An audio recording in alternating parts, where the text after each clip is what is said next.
hosting us at this beautiful venue, Chair and the board and CEO. It's really, my remarks are just really to give context. You would know, as our stakeholders and having worked with the Minister of Transport, that particularly this year, being the 30th year of our democracy, the Minister has run a running theme of engaging with our stakeholders. If you like, really giving feedback and a reflection of what it is that the Department of Transport, the sector of transport, has been able to endeavor to achieve and has achieved, in fact, as part of our government in the past 30 years. So what today is our focus is really to focus on the public transport. So we do hope that as we meet here and the Minister does speak to us, you will glean some details on what it is that the Transport Department has tried to do, in fact, as a broader sector, in improving the mobility of this country. What is it that has happened? But it so happens today that Minister Ntshavheni, we are thankful that you are here with the team, because as part of that reflection, there's a very key and useful project that is significant as part of that celebration. It's not for me to comment on it. I'll leave it to my ministers, the principals. But before I go very far, CEO, I think it is in order that you should welcome us, my brother, and welcome everyone who is here. Thank you very much.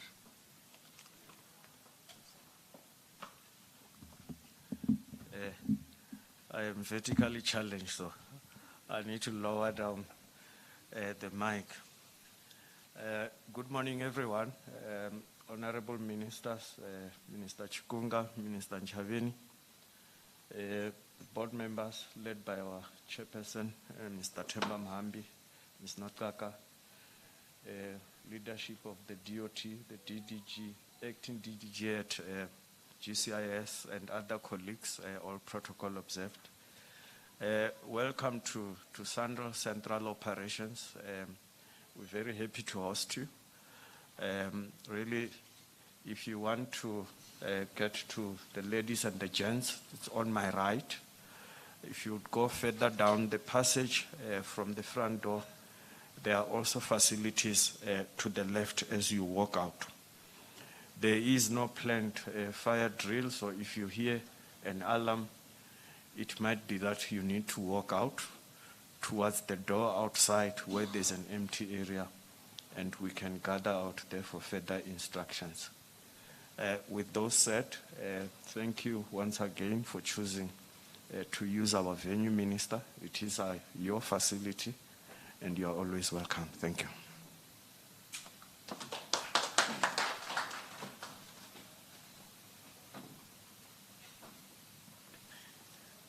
Wow, this is looking good, Minister Ntshavheni.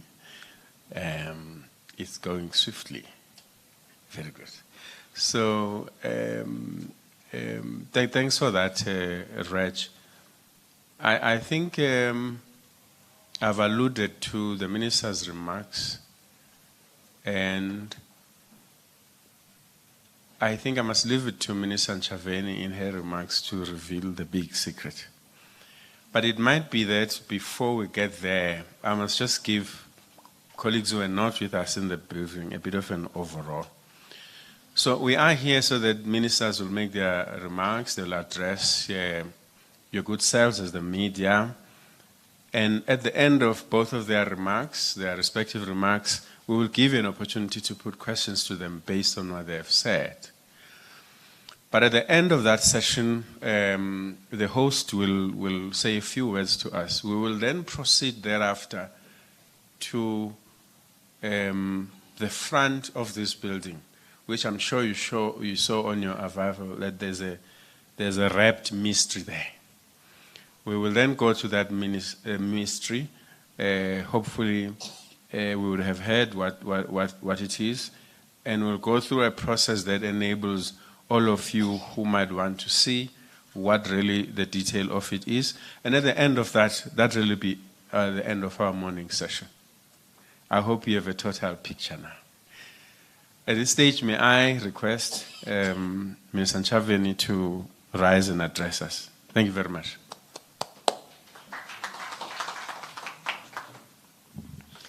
Thank you, Director General, and to the Minister of Transport, the Chair and the Board of SANRAL, the CEO of SANRAL, distinguished guests, ladies and gentlemen, thank you.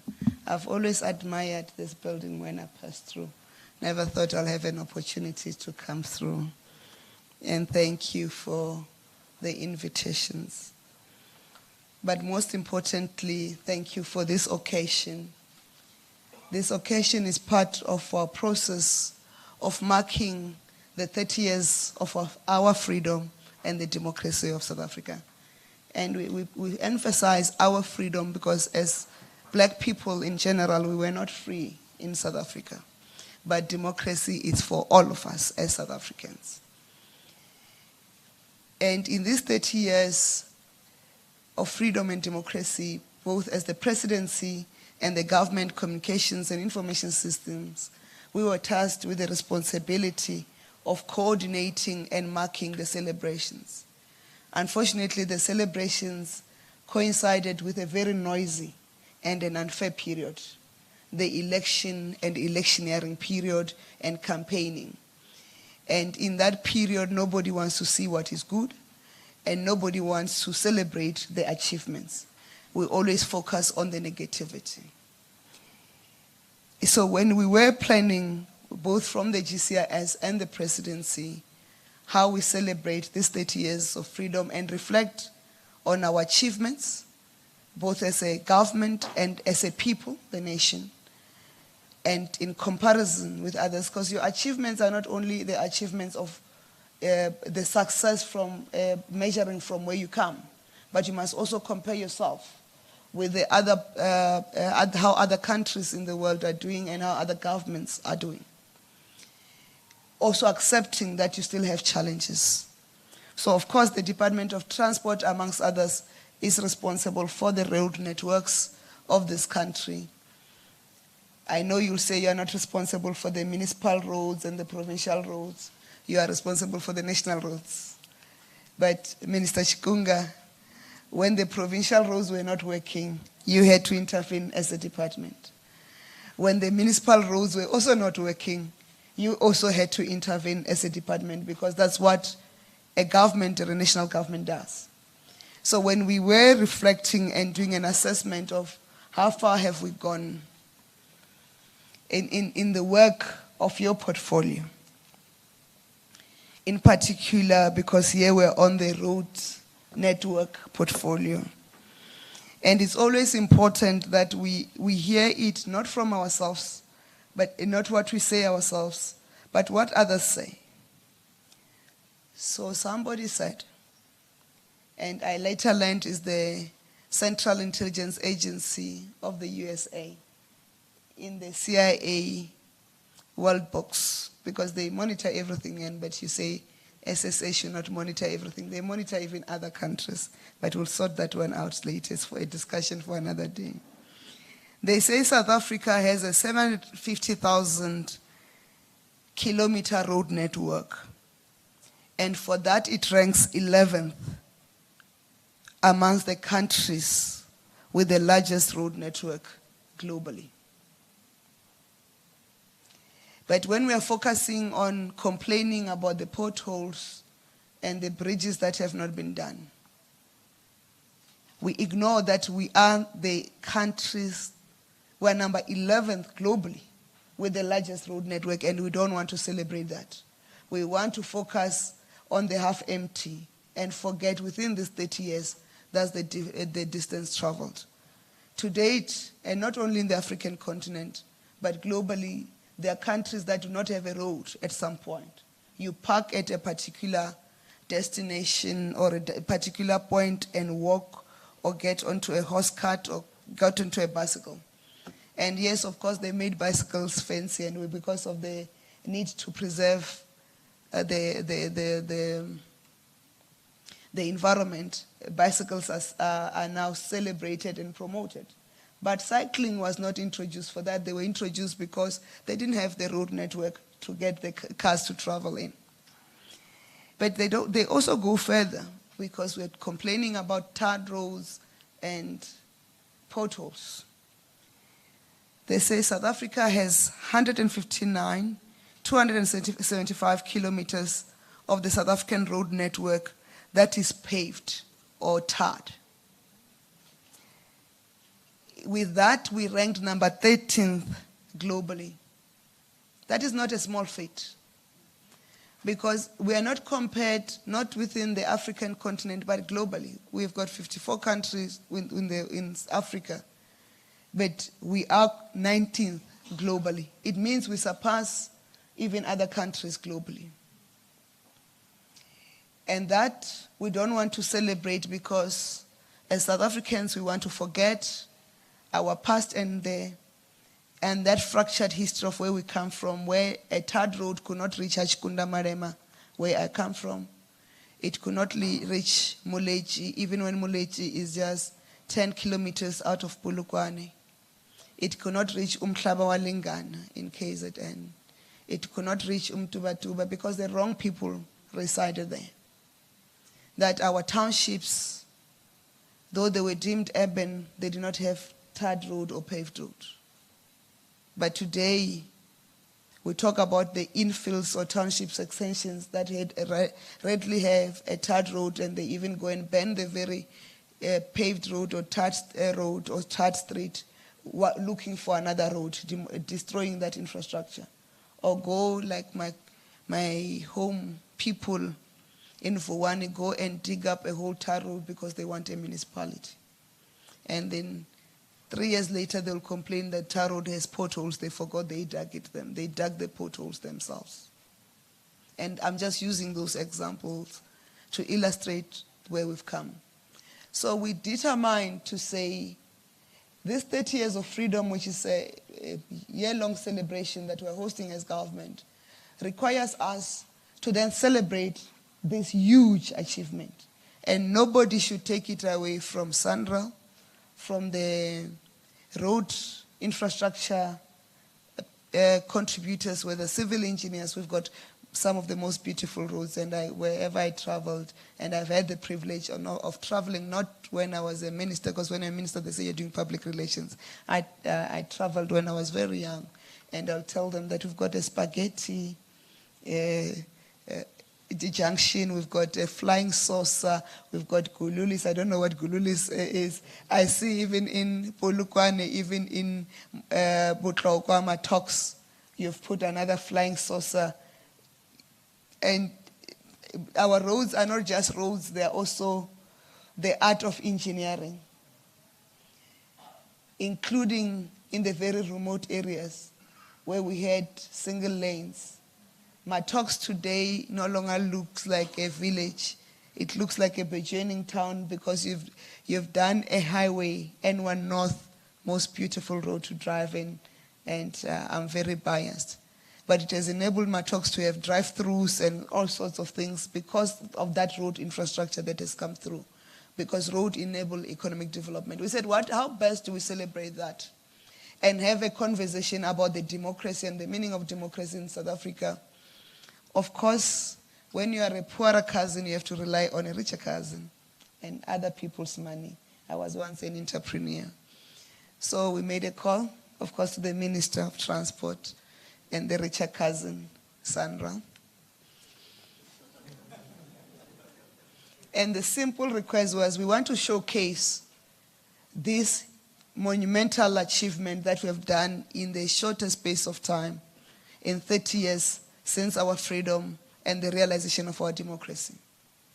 And we said to do that, we want to take a bus along the journey and have stops at community meetings, at the imbizos that we're going to have, and at the IDP consultation forums, at Mahutla, at the traditional leaders, or any other community meeting that we'll find. We want to travel to Diepsloot, engage with the communities of Diepsloot, and have that recorded, but do it in a bus that celebrates and that records the town. We are hoping CEO, and I know you are an engineer, and they tend to be very stingy, but we thank the board for approving the budget. We need the speakers on the bus. We need the cameras on the bus, because that road network, as we are driving, it must be showcased, it must be recorded. When we make a stop, we must say, how much have we traveled on the national road without a pothole? And I dare anyone in South Africa to challenge me and tell me which national road has a pothole. Sometimes you inconvenience us. Yeah, that's true. Sometimes you inconvenience us with the roadworks that you continuously do, but we don't appreciate how much of that improves on the quality of the roads and the ability to move our goods and produce without a hitch. Yes, we would prefer a train minister to move out the trucks from the roads. But when we're still working, and we appreciate the magnificent work you're doing with PRASA, and when the department takes over Transnet, we'll appreciate the efforts of the improvement in Transnet as we move freight into the rail network and have our road infrastructure moving smaller packages of goods and people. And I'll say without fear of contradiction, we have no national road that has a pothole. And you started to work from last year to take over the provincial roads to make sure they don't have potholes. It was a battle, but you got where you are, and we have full confidence in that work. So the bus we are expecting to receive, Minister, you'll see it with the presidential imbizos, which we are going to be multiplying. You'll see them with the ministerial imbizos. We'll see them at the IDP's consultations. We'll see them at the public and community participation meetings. You'll see that bus recording the engagements of South Africans reflecting on their 30 years. And when we do that engagement, we'll be doing that engagement knowing that we've started the next journey of another 30 years.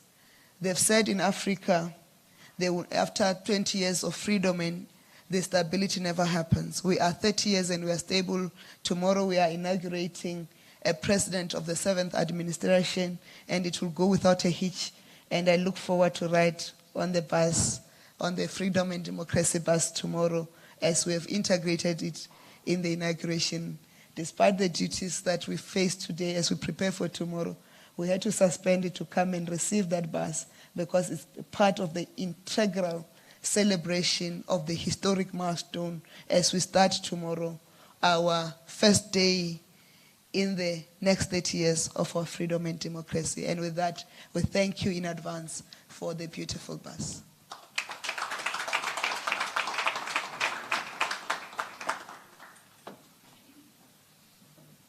Wow. Thank you, Minister. So the secret is out. All right. Maybe without further ado, let me ask Minister Chikunga to come and conclude. Thank you very much.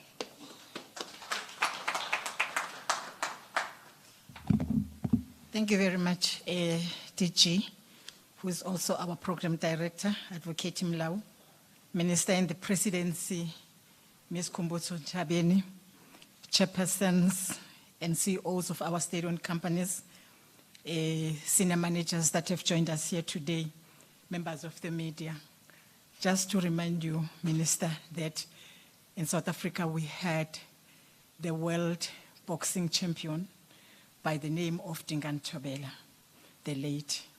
He used to say, "I'm the Rose of Soweto, and I come from the dusty streets of Soweto." His son cannot say that today. He cannot, because there are no dusty streets in Soweto today. This is indeed an extraordinary day for the Department of Transport, and I wish to thank you all for attending this briefing. We also extend our appreciation to the people of South Africa for their support in all our collective efforts to improve public transport, and their understanding and patience as we continue to strive in addressing constraints that we face. As a country, we have emerged unified from the recent elections, and we continue to put people first as we celebrate 30 years of democracy and freedom.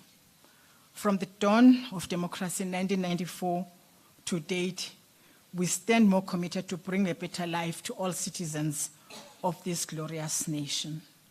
Today marks one of the significant milestones as we pause to share with the nation achievements and challenges in the area of public transport. Indeed, of course, we do that because we're dealing with the past today.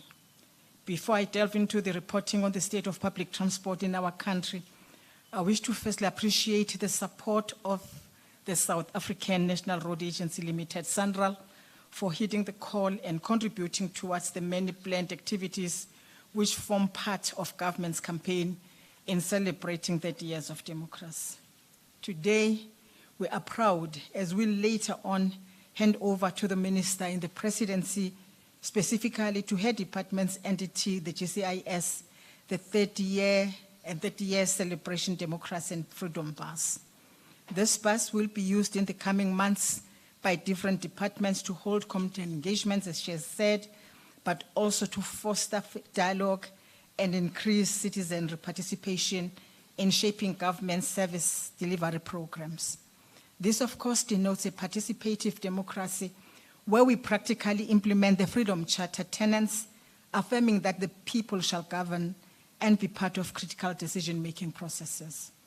We'll, after the formal speeches, proceed to the formal unveiling and handover of the 30 years Democracy and Freedom Bus, which form part of public transport services, which is provided by the Department of Transport. Ladies and gentlemen, coming to the state of public transport in South Africa, I must say it is crucial that we provide this crucial account not only for the transparency required by our constitutional democracy, but also to understand as to where we come from with our public transport systems and further again, gain the support and broader participation of South Africans in improving public transport.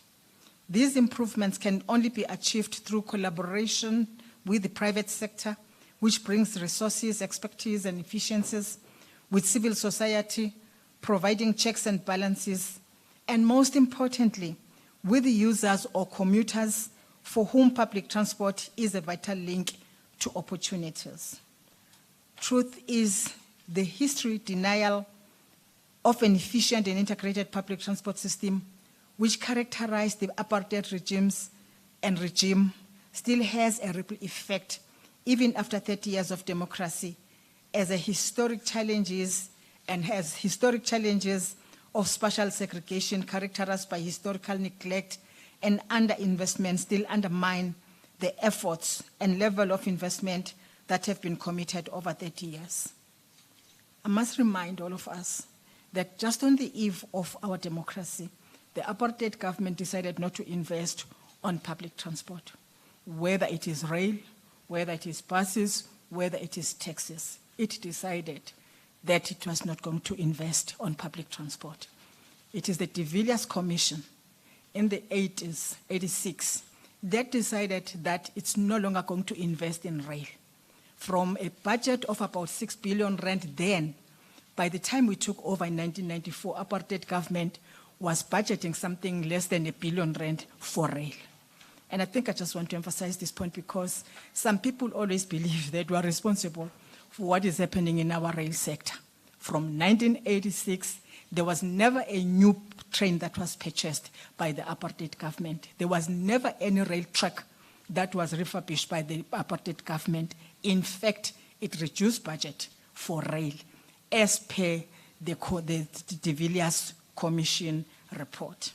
Apartheid policies moved the poor away from job opportunities and amenities, imposing enormous burdens on working people and other passengers, such as learners who have and had to travel long distances at great cost. South Africans were denied a say in transport planning and were exposed to insecure air travel. South Africa's public transport system consists of 3 main modes: traditional commuter rail. In South Africa, we now have the new Gautrain high-speed rail. Second, buses, both subsidized and unsubsidized, as well as taxis, particularly the growing 16-seater minibus taxi industry. A public transport network needs to be planned, designed, and managed as an integrated system, even with different operators, rather than as isolated modes of transport or segregated operators. An integrated network makes it easy to align subsidies where it is appropriate to the network's objectives and to better serve the citizens of South Africa. Since the dawn of the democratic dispensation, government has introduced quite a number of policies and legislative reforms. For instance, in 1996, the national government published the white paper on national transport policy, which was revised in 2021. The white paper articulated a mission that promoted the use of public transport over private transport through a strongly customer-based, affordable, integrated, safe and effective system in both urban and rural areas. This system would be designed in such a way as to improve levels of accessibility for all. In 2007, Public Transport Strategy and Action Plan proposed the move from current basic supply-oriented commuter operations towards demand-based services with the introduction of new services, modal upgrades, and transformative vehicle revitalization for the development of integrated public transport networks, which is known as IPTNs. 2009, National Land Transport Act was passed and introduced a shift to the development of integrated public transport networks to support the public transport strategy. It established municipalities as transport planning and contracting authorities. The recently assented to a National Land Transport Amendment Act 23 of 2023, which was passed last week, that is on the 11th of June 2024, into law by His Excellency the President, have additionally introduced the regulation of e-hailing services, which will move away from the interim usage of charter permits to operating licenses, like any other public transport operator. Of course, I can report here that we now already have the draft regulations to effect the implementation of this important Amendment Act. Ladies and gentlemen, the department tabled to Cabinet in October last year the draft National Public Transport Subsidy Policy. The basic principles of the public transport subsidy are to have a subsidy that is user-targeted, equitable, and sustainable in the medium to long term. You will know that wherever and whenever you meet with the taxi industry, they will always say we are the black-owned business, but government is not subsidizing us. This policy aims at ensuring that even the taxi industry gets subsidized, because it is not user or service provider based, but it is user targeted. That is, it is targeting the commuter who is using the public transport. The Department of Transport developed an accessible transport strategy in 2009, which won an International Zero Project Award in 2018 in recognition of its innovative approach to universal accessibility. This approach supports the United Nations Convention on the Rights of Persons with Disabilities, signed and ratified by South Africa in 2007. Just a few weeks ago, President Cyril Ramaphosa graced a Department of Transport Summit on universal accessibility of transport and spoke of the important relationship between accessible transport and the satisfaction of constitutional rights of all, including the disabled person. The National Learner Transport Program remains an important avenue towards easing mobility for learners. And you know that we already have a strategy and a policy for that. And we are proud to say that in South Africa, the learner transport is provided to 4,204 schools nationally. And this program is fully funded and provides a free service to learners with a budget allocation of 4.7 billion rand. Seated here, you also are aware of our Shova Kalula bicycle program, which was introduced in 2001. Also, it is meant for learners who walk a distance of 3 to 5 kilometers to school and 3 to 5 kilometers back home. To date, 122,307 bicycles were distributed to learners as part of the National Learner Transport Policy. Under this sixth administration that ends tomorrow, the department distributed 32,307 bicycles nationally in all provinces, targeting underprivileged and rural learners. Cumulatively, we have spent a total of 69 billion rand, which we invested in the public transport infrastructure as well as operations. This, a total of 55 billion rand, has been spent in 13 cities between 2006 and 2024.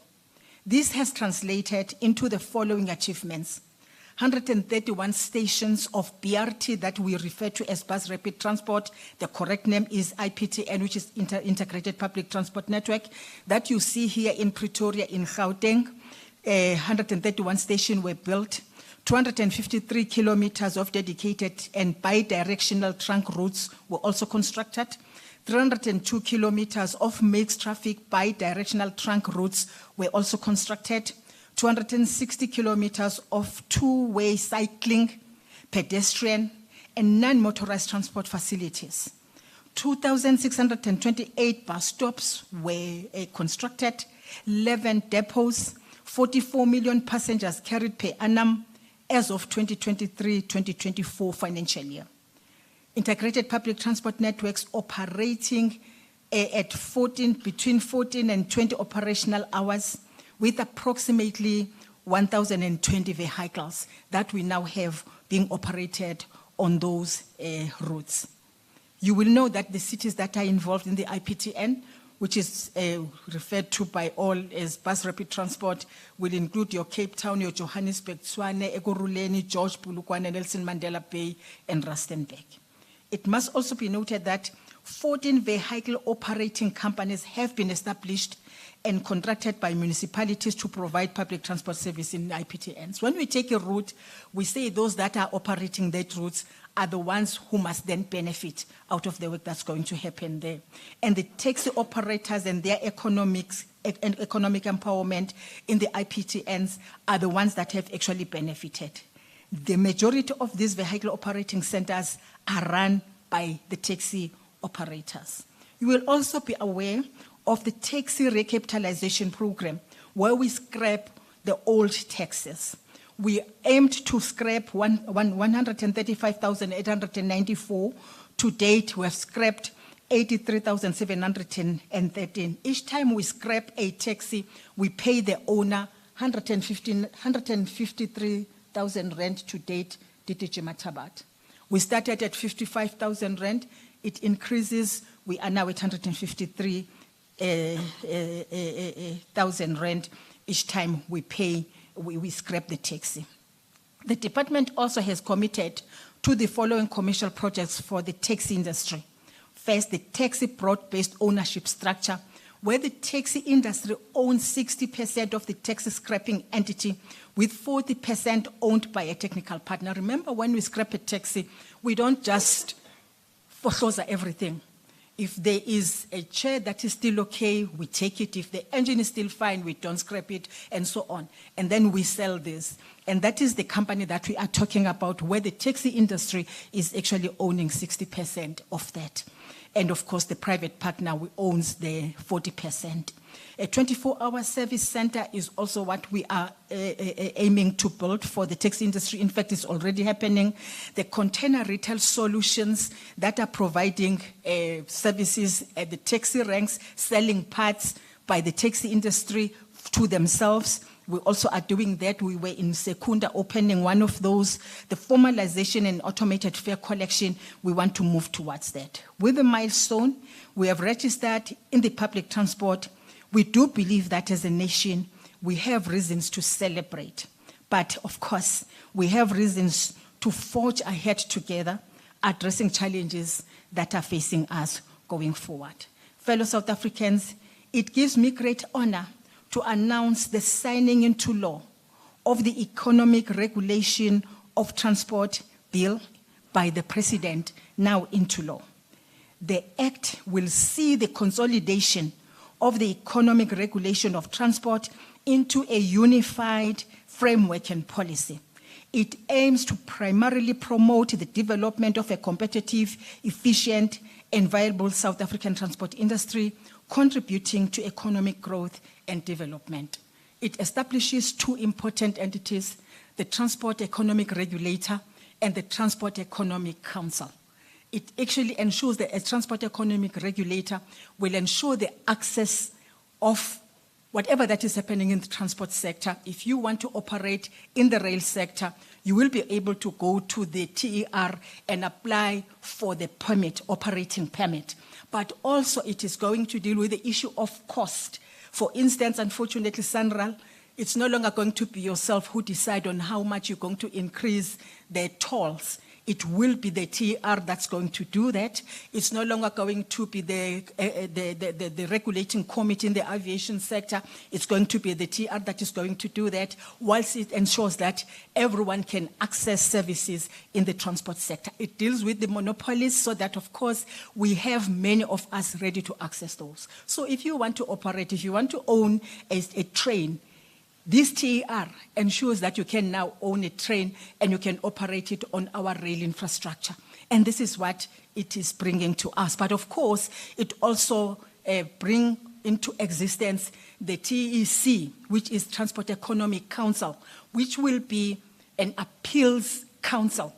If you are not issued with the operating license and you're not happy about it, you will then appeal to the TEC. And this is how important this act is for South Africa in moving South Africa forward, but also ensuring that we are able to once and for all move rail-friendly cargo from road to rail. It can't be that we continue to see coal on the road, to see what we even say poisonous or inflammable goods on the roads. Those must go to rail. And therefore, they should just be, it should just happen like that. And this important act that was signed by the President into law will enable us to do that. And it comes at the right time when we already have the freight logistic roadmap together with its implementation plan, the private sector participation strategy that was approved by Cabinet. And therefore, this actually says you can now move as soon as possible, establishing this. And of course, the ports regulator will form part of that body, that entity that actually is going to introduce the TER. As I conclude, the Department of Transport, together with our entity, the South African National Road Agency, which construct our beautiful, state-of-the-art paradise roads, national roads in South Africa, will ensure and also ensure the movement of people in our public transport buses. We are happy that together we will be handing over the bus to the Minister in the Presidency. Today, in concluding our state of public transport in the country, we wish to launch and hand over this democracy bus to Minister Ntshavheni. The term bus is short for omnibus, which means for everyone. So buses are for everyone. They are not for poor people. They are for everyone in South Africa, as it happens in some parts of the world. It often symbolizes the taking a journey, so it fits well with the idea that we should all embark on a journey to commemorate the arrival of democracy and freedom. We say, get on the bus. As indicated when started, this bus will travel the length and breadth of our country until April next year, spreading the message of what the government has delivered to bring a better life to the people of South Africa over the past 30 years. The bus will be managed by GCIS, but available to all government departments for various campaigns. As you will see when you board the bus, it is fully kitted out to ensure that public servants continue their work while traveling on the long road. We urge all government departments to take ownership of this bus, as we will also do as the Department of Transport. The first assignment will be this weekend, when it will be used as part of the Youth Month activities. But already the minister has said, in fact, it starts tomorrow when we will be inaugurating our president. It therefore gives me a great pleasure that today I will be handing over the democracy bus on behalf of the Department of Transport to Minister Ntshavheni. Minister, we say, get on the bus. I thank you.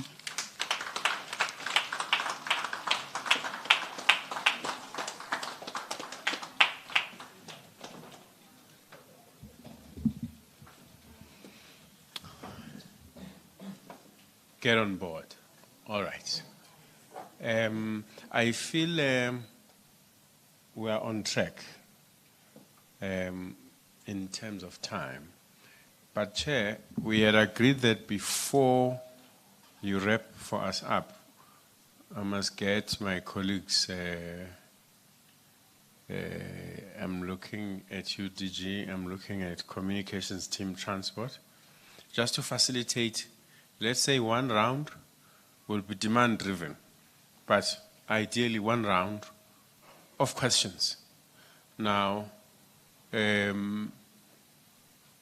so let me see how many hands are interested in putting questions to the ministers. They will answer those questions. At the end of that, we will ask Chair that we get you as our host here to give a vote of thanks. Thereafter, colleagues, as I said in the outline, will be led by the ministers to the actual unveiling of this bus. I'm tempted to say, if there are no hands here, then the communications team has not much to facilitate. You see, if there were hands, then I would have asked my communications teams to come and facilitate. But it's actually quite a simple thing. We need to know who's asking the question, which house they come from, media house if there's any, and then they put the question. Then the ministers can elaborate. So Hassan, what I'll do is I'll count down. You know, like as in 3, 2, 1, going. There's a hand somewhere? You saw a hand?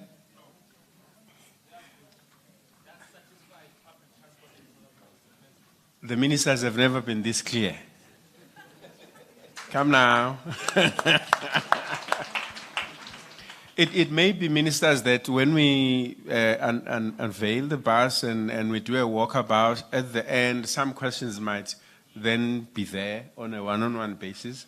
But Ndadem Hambi, it behoves of me to hand over to you. But otherwise, we're much obliged. Thank you, my brother.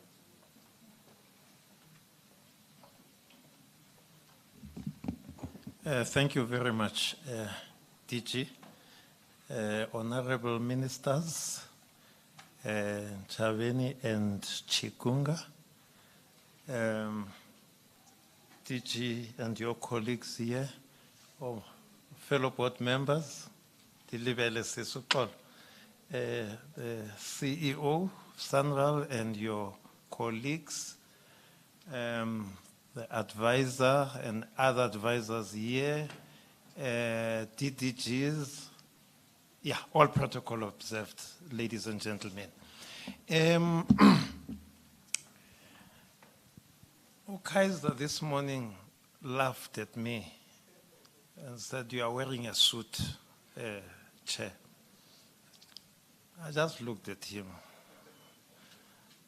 and thought I would talk to the CEO after this, because you can't have executives at Sandra laughing at the chair of the board.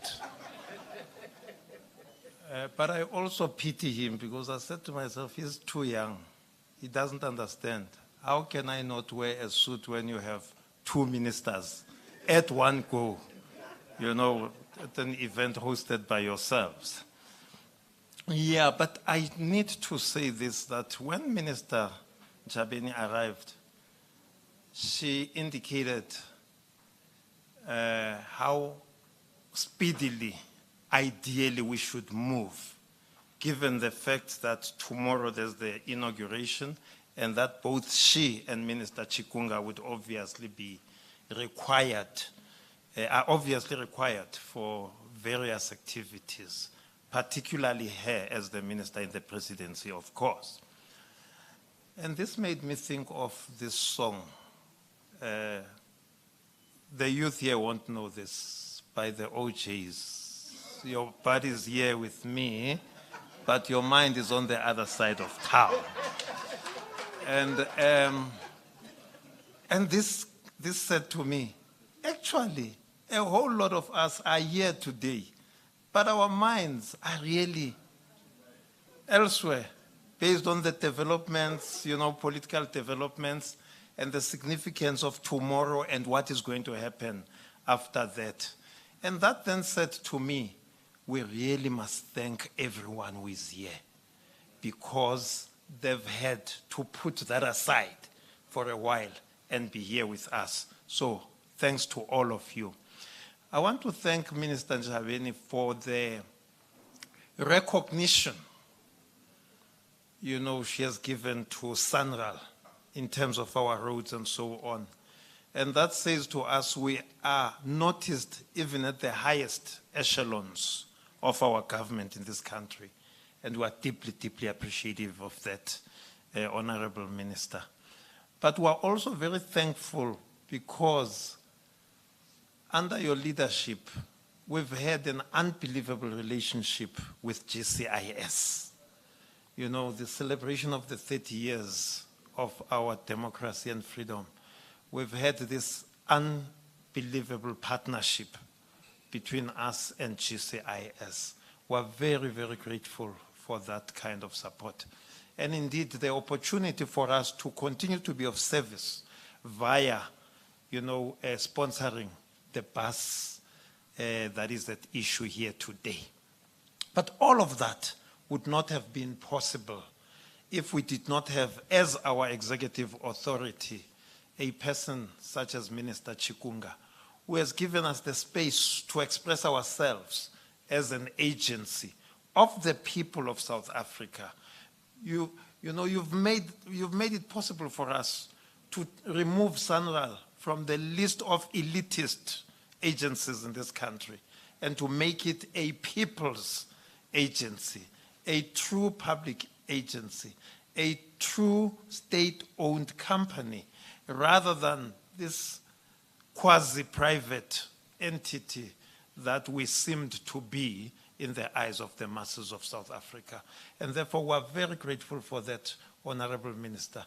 This bus continues that journey of taking SANRAL to the people in line with what our government has done over the past 30 years and in line with the policies and the principles of our government, which is to reach out to the people. I was very happy when Minister Ntshavheni outlined what is going to happen with this bus, because that talks to taking it indeed to the people. So we want to thank our government.